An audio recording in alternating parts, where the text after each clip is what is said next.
करनी है। कुछ चीजें शायद मैं कर पाऊं, कुछ चीजें मैं वक्त आने पे शेयर करूंगा और सही फोरम पे शेयर करूंगा। लेकिन आगे बढ़ना चाहिए और हमें अभी इस वक्त जरूरत है अपडेट करने की। मैं आप सबसे मादरत चाहता हूं कि एक बड़ी लंबी छुट्टी थी, बहुत सारा काम मैं नहीं कर पाया। स्पेशली मुझे अफसोस रहेगा कि जो कुछ फलस्तीन में हुआ, गजा में, उसको मैं रिपोर्ट नहीं कर पाया। मैंने और दोस्तों को भी कहा, उसका मुझे बहुत दुख है और इंशाल्लाह आने वाले दिनों में मैं रिपोर्ट करूंगा। और उसके अलावा पाकिस्तान के अंदर बहुत सारी चीजें इस बीच में बदल गई, बहुत सारी चीजें तब्दील हो गई और बहुत सारी चीजें पहले से ज्यादा आगे बढ़ गई, बहुत सारी चीजें कुछ पीछे चली गई। लेकिन इन सारी चीजों का अहाता एक वीलॉग में नहीं किया जा सकता। आज की सबसे बड़ी और सबसे इंपॉर्टेंट खबर है इमरान खान साहब की सजा। इमरान खान और शाह महमूद कुरैशी, जिनमें एक साबिक वजीर आजम है और एक साबिक वजीर खारजा है, उन दोनों को 10-10 साल की सजा दे दी गई है। और एक्चुअली ये खबर पूरी दुनिया के अखबार में अब छप रही है। मेरे सामने बहुत सारे अखबार खुले हुए हैं। ये इंटरनेशनल मीडिया है, वॉशिंगटन पोस्ट हो, द गार्डियन हो या द टाइम मैगजीन हो, बाकी मैगजीन हो, आलमी जितने जरीदे हैं, अल जजीरा है, वहां पे इसको छपा है, बीबीसी, सीएनएन, सबने इसको रिपोर्ट किया है। दुनिया का कोई ऐसा काबिल जिक्र मीडिया नहीं है जिसने इस खबर को ना दिया हो। ये एक बहुत बड़ी खबर है, आलमी सतह पे इसको उठाया गया है। तो आप अंदाजा कर लीजिए कि आलमी सतह की खबर है।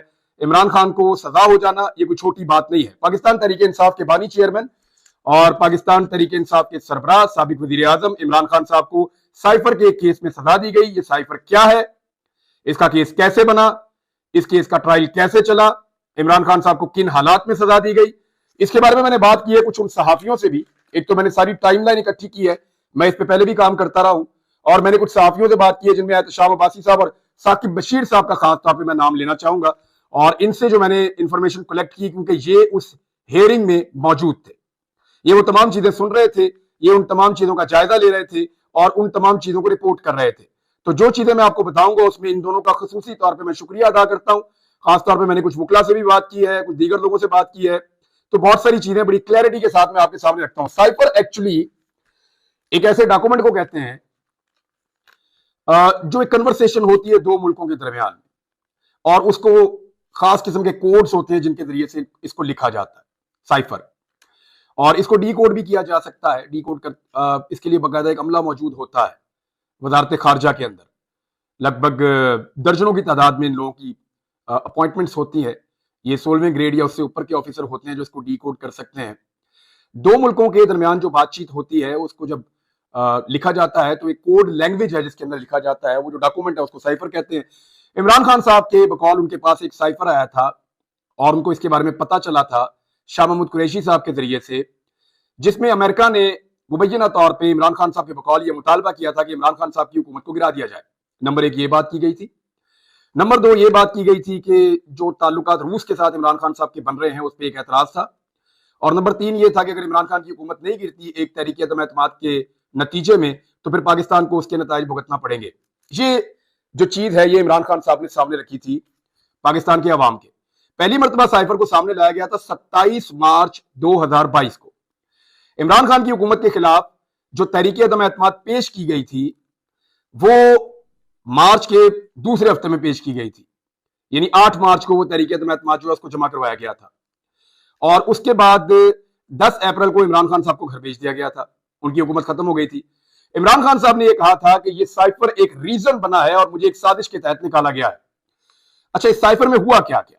एक तो इमरान खान साहब ने पब्लिकली इसके बारे में बताया पहले। दूसरा, इमरान खान साहब ने इसके ऊपर एक नेशनल सिक्योरिटी कमेटी की मीटिंग भी बुलाई और उस नेशनल सिक्योरिटी कमेटी की जो मीटिंग है उसमें लाजमन पाकिस्तान के अहम इदारों के सरबराहान और पाकिस्तान की जो पॉलिटिकल एलीट है या कैबिनेट के लोग हैं, प्राइम मिनिस्टर समेत, वो सब बैठते हैं। तो उसमें अमेरिका को डिमार्श किया गया था, यानी अमेरिका से एहतजाज किया गया था कि हमारे अंदरूनी मामले में ये एक ब्लेटेंट इंटरफेरेंस है, एक मुदाखलत है पाकिस्तान के अंदरूनी मामले में। तो उस पर फिर एक डिमार्च किया गया था, यानी पाकिस्तान ने उसके ऊपर एक एहतजाज किया था। पाकिस्तान में भी और वाशिंगटन में भी, दोनों तरफ ये एहतजाज हुआ था। उसके बाद एक हुकूमत और आई, इमरान खान साहब की हुकूमत खत्म हो गई, शहबाज शरीफ साहब की हुकूमत आ गई और उन्होंने ये जरूर कहा कि ये साजिश नहीं है। यानी दोबारा जब नेशनल सिक्योरिटी कमेटी बैठी तो उन्होंने कहा ये साजिश नहीं है, लेकिन उन्होंने भी इसको अंदरूनी मामले में मुदाखलत करार दिया था। अब कहानी ये बनती है कि इमरान खान साहब के बकौल अमेरिका पाकिस्तान के अंदरूनी मामले में मुदाखलत कर रहा है और इस बात को पीडीएम की जो हुकूमत बनी थी उसने भी आकर सेकंड कर दिया था कि जी मुदाखलत तो है। अब इमरान खान साहब कह रहे थे कि ये मुदाखलत एक साजिश है, लेकिन जो पीडीएम की हुकूमत थी वो कहती है साजिश नहीं है। फिर साइफर के बारे में अजीब अजीब कहानियां चलना शुरू हुई। कुछ लोगों ने ये कहा, सियासी लोगों ने, कि ये तो खाली सफा था, इमरान खान ने लहरा दिया। कुछ लोगों ने कहा था साइफर का वजूद ही नहीं है। कुछ लोगों ने कहा कि ये झूठ बोल रहे हैं, ऐसा कोई खत आया ही नहीं, ऐसा कोई साइफर आया ही नहीं। यानी हर आदमी ने अपनी अपनी जबान बोली, लेकिन अब उसी एक चीज के ऊपर जिसको सारे डिनाई कर रहे थे, इमरान खान साहब को और शाह महमूद कुरैशी को 10 साल की सजा सुनाई गई है। अब आप जरा ये देख लें कि इमरान खान साहब ने इसके बाद एक मौकिफ दिया है। मैं इमरान खान साहब का मौकिफ आपको बताता हूं, और ये भी मैं आपको जो जर्नलिस्ट वहां पे मौजूद थे उन्होंने जो इन्फॉर्मेशन मुझे दी वो मैं आपको बता देता हूं कि ये 342 का एक बयान है जो रिकॉर्ड करवाया आखिर में इमरान खान साहब ने सजा वाले दिन, यानी आज के दिन, मंगल के रोज। तो इमरान खान साहब ने कहा, बताना चाहता हूं कि असल साजिश कैसे हुई। और उन्होंने कहा कि वज़ीर आज़म ऑफिस की सिक्योरिटी की जिम्मेदारी मिलिट्री सेक्रेटरी की होती है। साइफर मेरे ऑफिस में था। प्रिंसिपल सेक्रेटरी और मिलिट्री सेक्रेटरी के पास किसी भी दस्तावेज की सिक्योरिटी की जिम्मेदारी होती है। 3.5 साल के दौरान बतौर वज़ीर आज़म सिर्फ एक दस्तावेज गायब हुई जो साइफर था। साइफर की गुमशुदगी पर मैंने मिलिट्री सेक्रेटरी ब्रिगेडियर अहमद साहब से पूछा इसकी इंक्वायरी करें, और उसके बाद उन्होंने कहा, इमरान खान साहब ने इसमें साबिक आर्मी चीफ जनरल बाजवा पर इल्जाम भी लगाया, और उन्होंने कहा कि जनरल बाजवा साइफर मामले से डरे हुए थे। और ब्रिगेडियर अहमद मेरे पास आए और उन्होंने कहा कि इंक्वायरी की है, साइफर का कोई सबूत नहीं मिला। 2 करोड़ 30 लाख वोटों से मुंतखब वज़ीर आज़म को निकाला गया।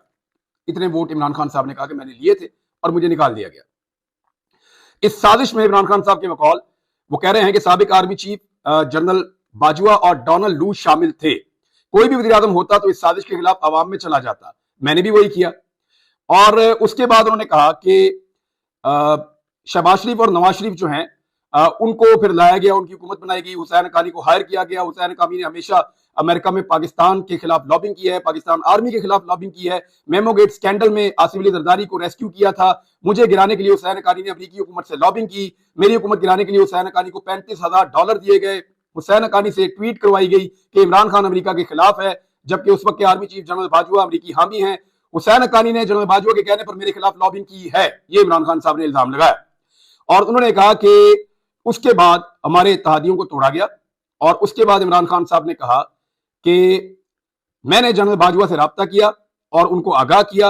उन्होंने कहा ऐसा कोई मंसूबा नहीं है, और मैंने उनको ये आगाह किया कि ये सब कुछ किया जा रहा है। यानी इमरान खान साहब ने उस वक्त, क्योंकि वो उस वक्त वज़ीर आज़म थे, तो उनके बकौल वो राब्ते में थे। फिर उसके बाद असद उमर, शाह महमूद कुरैशी और परवेज खटक शामिल थे। एक कमेटी भी बनाई गई, इमरान खान साहब ने कहा। लेकिन इमरान खान साहब के बकौल उनको एक धमकी दी गई कि 12 साल के लिए अंदर कर दिया जाएगा उनको। और ये धमकी उनके बकौल और शाह महमूद कुरैशी साहब ने ये वहां पे इस ट्रायल के दौरान क्लेम किया कि ये धमकी जो है, और ये रिपोर्ट भी हुई है, सोशल मीडिया पे भी रिपोर्ट हुई है, और मुझे क्योंकि जर्नलिस्ट हैं, क्रेडिबल जर्नलिस्ट हैं, वो ये बात कर रहे हैं, तो मैं आपको ये बात सुना देता हूँ। उन्होंने कहा जी कि जनरल बाजवा ने मुझे धमकी दी थी कि अपनी सिमत दुरुस्त करो वरना 12 साल के लिए अंदर चले जाओगे। अच्छा, उसके बाद जी वो कह रहे हैं कि रूस के दौरे से कबल मेरी जनरल साहब से बात हुई थी। ये दौरा बहुत अहमियत का हामिल था। जनरल साहब ने मुझे यकीन दिलाया कि रूस से दौरे से मुताल्लिक तमाम कमांडर से बात हुई है। 3 दिन बाद जब रूस से वापस आया तो शाह महमूद कुरैशी ने मुझे साइफर के पैगाम से आगाह कर दिया। मेरे लिए हैरानकुन बात थी। अच्छा, अब ये सारी वही चीज है जो इमरान खान साहब पहले बताते रहे हैं। अब आ जाए आप इस बात के ऊपर कि 22 और 23 मार्च को इस्लामाबाद में ओआईसी कॉन्फ्रेंस थी। ओआईसी कॉन्फ्रेंस खत्म होने पर मैंने अवाम को साइफर के बारे में बताने का फैसला किया, और अब बात वहीं आ जाती है जहां पे इमरान खान साहब ने पब्लिक को पब्लिकली बताया कि एक धमकी आई है। उस वक्त इमरान खान साहब ने मुल्क का नाम नहीं लिया था गालिबन। उन्होंने कहा था एक धमकी आई है और मेरी हुकूमत गिराने के लिए एक साजिश की जा रही है। ये इमरान खान साहब का जो है वो एक क्लेम था। अच्छा, इमरान खान साहब ने कहा कि मैं अवाम के पास जाना चाहता हूं। इस वक्त मईशत डूब रही थी, महंगाई रिकॉर्ड 38% पर थी, ग्रोथ रेट 6.17% से गिरकर मनफी में चली गई। ये इमरान खान साहब की हुकूमत गिरने के बाद मईशत के साथ क्या हुआ, इस पर हम एक अलग वीलॉग करेंगे। मैं आपको कंपैरेटिव एनालिसिस बताऊंगा जो आपको भी अब पाकिस्तान का मीडिया अनफॉर्चुनेटली नहीं बता रहा। बहुत सारे और बखेड़े हैं, उनमें वो फंसे हुए हैं। हम आपको बताएंगे कि इमरान खान साहब इकोनॉमी को कहां छोड़ के गए थे, और पीडीएम की जो हुकूमत है नवाज शरीफ साहब की, शहबाज शरीफ साहब की वजारत उज़्मा में, वो इकोनॉमी को कहां छोड़कर गई है।